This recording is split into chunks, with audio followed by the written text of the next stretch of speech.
just talking to Risto, and you said that you've kept the 6 defensemen, the pairings, the same because you like how they click. Why do you like Sealer and Risto together? Oh, I don't know.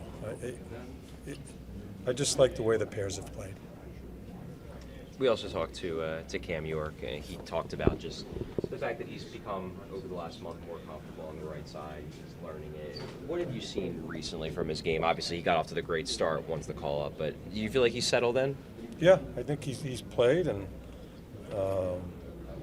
has joined, has roved. Defensively, there's work to be done there. We expect that, but I think he's played well. Originally, you'd said like being more aggressive, taking over games is an emphasis for him. Is that still the emphasis, or is there something new that you want to work on? Since I know you were pleased with his progress With Yorkie? Yeah. As long as he stays aggressive, that's to me, it's a mindset. It's making sure he stays aggressive and don't be afraid to make a mistake. You've talked about the importance of this year in terms of not just finding out about the younger players, but developing them as well.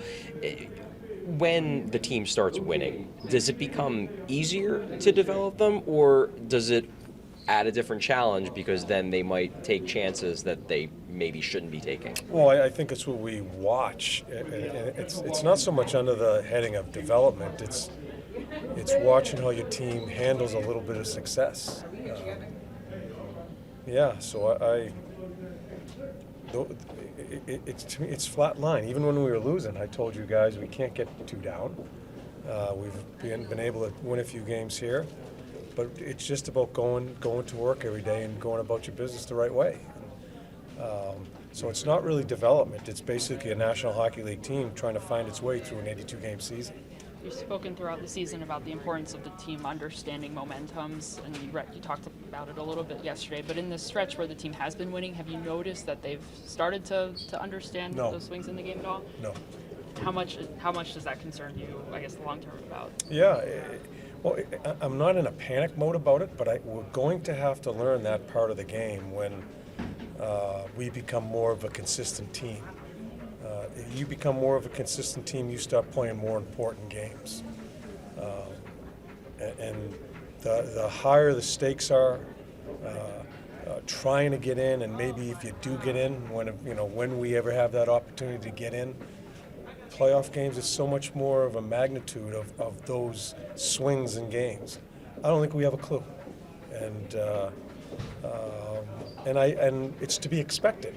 I'm not surprised, but that's part of it that we're trying to work on right now. What are the signs that a team isn't understanding? Like, what are some of the things that have tipped you off that this is such a problem for you guys? Well, just not understanding that you need to change your game, maybe even be a little bit conservative at times when you're protecting a lead. And it's the other way, too, where I've got to keep my eye on the ball, too. When I know we're going, and we have them offensively, we're forechecking, I'm going to put my offensive guys out there more often. And I need to seize the opportunity to keep the momentum. We did a tape session today. I had 5 or 6 clips of 2 or 3 really good things at the end of the game as far as understanding where we were, protecting a 1-goal lead. And 2 or 3 things were just brain-dead plays. So that's where you almost want things to happen that way, good and bad, so you have an opportunity to teach. I was going to say, was that third period really a teachable moment for you guys? Just the way it kind of a little got it away from you, and then the way you got it back. Yeah. When Provy fed one to Johansson and he scores it to make it 4-2, I told you guys yesterday that you knew it was going to be a crazy ending. You just felt it. And to play 5 minutes, protecting a 1-goal lead, against a really good team, a really good offensive team, I thought we did some really good things, and again, I thought we did some really bad things. But we end up on the right side of it. So you don't want to write it up that way, but when you go through it and find a good result, that's good. When you watch Provy after he makes a mistake like that, but it's kind of an unforced error, how did he react? Oh,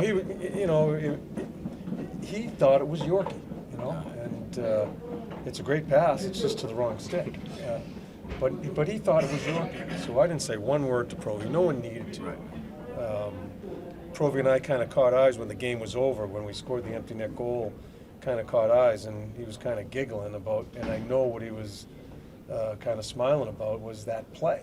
And he made some really good plays in that game too. That stuff happens, and he doesn't need me talking to him about it. One thing about Provy, he's a competitor. He makes a lot of big plays for us. He knows he's screwed up there, so no one on the bench, everybody just try to help him out.